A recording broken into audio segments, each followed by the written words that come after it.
Assalamualaikum warahmatullahi wabarakatuh. Izinkan kami menampilkan suatu drama dengan tema harmoni dalam keberagaman dengan judul Pertengkaran dalam Ideologi. Saya utusan dari Soviet dengan ideologi komunis. Saya Siti, utusan dari Uni Soviet. Saya Nadila, utusan dari Jerman. Saya Lucika, utusan dari Jerman. Saya Nela, utusan dari Amerika Serikat. Saya Awan, utusan dari Amerika Serikat. Baiklah, selamat menyaksikan. Selamat siang rekan-rekan semua. Saya Dwi dari Uni Soviet, mewakili ideologi komunis. Di sini saya ingin membahas pentingnya pemerataan kekayaan dan kontrol negara terhadap industri. Maaf Dwi, saya Safwan Kerbo dari Amerika Serikat.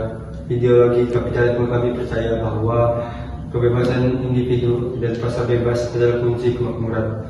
Pemerintah seharusnya tidak terlalu ikut campur dalam hal ini. Benar sekali Dwi, saya Siti dari Uni Soviet. Saya mendukung penuh pandanganmu.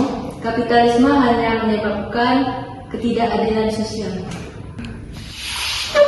Saya Naila, saya juga dari Amerika Serikat. Menurut saya, kapitalisme memungkinkan inovasi dan kebebasan ekonomi.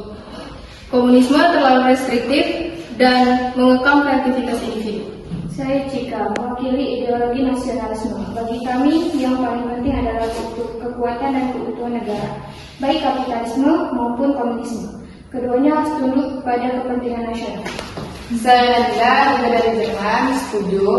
Yujika nasionalisme, kami menekankan kepentingan identitas dan kekuatan negara. Safwan, kebebasan ekonomi yang kamu bicarakan hanya menguntungkan segelintir orang-orang kaya. Apa yang kamu katakan tentang kesenjangan sosial yang semakin lebar? Itu karena kalian tidak paham dengan cara pasar bekerja. Dengan memberikan kebebasan kepada tiap-tiap individu, maka kesempatan untuk semua orang agar sukses itu akan semakin besar. Kesempatan yang sama itu hanya mimpi. Sistemmu hanya menciptakan monopoli dan eksploitasi pekerja. Kalian hanya ingin mengendalikan segalanya. Tidak ada kebebasan dalam komunisme, hanya penindasan. Mungkin kita semua lupa bahwa yang terpenting adalah kekuatan negara. Baik kapitalisme maupun komunisme harus melayani kepentingan nasional, bukan sebaliknya. Betul, Yujika. Tanpa negara yang kuat, ideologi apapun tidak akan berarti.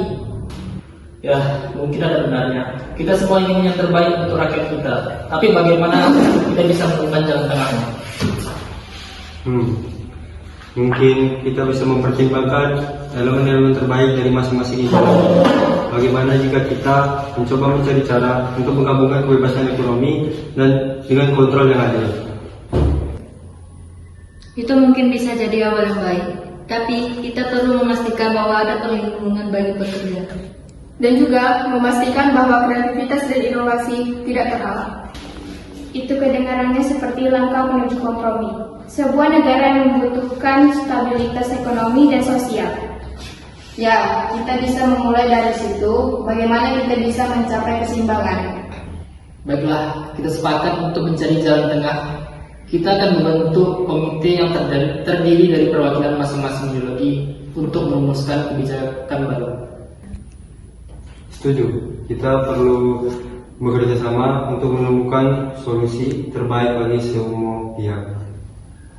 Mungkin ini awal yang baik. Kita perlu menyatukan kekuatan kita demi kesejahteraan rakyat. Kesepakatan?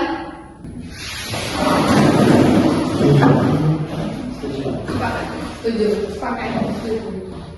Baik, dengan berakhirnya perdebatan ini, saya harap kita dari berbagai macam negara dan pihak-pihak tertentu agar dapat menciptakan keadaan yang kondusif dan aman. Amin. Baik, dengan berakhirnya drama kami tadi, maka selesai sudah tugas kami ini. Jadi, amanat dari drama yang sudah kami peragakan barusan adalah yang pertama, ketika debat, kita harus mengutamakan pikiran yang dingin, tidak boleh melibatkan emosi. Yang kedua, jika berdebat dengan seseorang, kita serang itu adalah pendapatnya, bukan pribadi dari orang tersebut. Yang ketiga, ideologi. Itu tidak semua ideologi itu sempurna. Ideologi itu pasti ada plus minusnya. Dan terakhir, setiap ideologi yang ada di muka bumi ini tidak cocok di beberapa negara tertentu. Ideologi itu akan menyesuaikan dengan rakyat-rakyat yang ada pada negara itu tersebut. Seperti di Indonesia, kita menggunakan ideologi Pancasila. Baik, sekian dari saya. Apabila ada kekurangan mohon dimaafkan. Wabillahi taufiq wal hidayah. Assalamualaikum warahmatullahi wabarakatuh.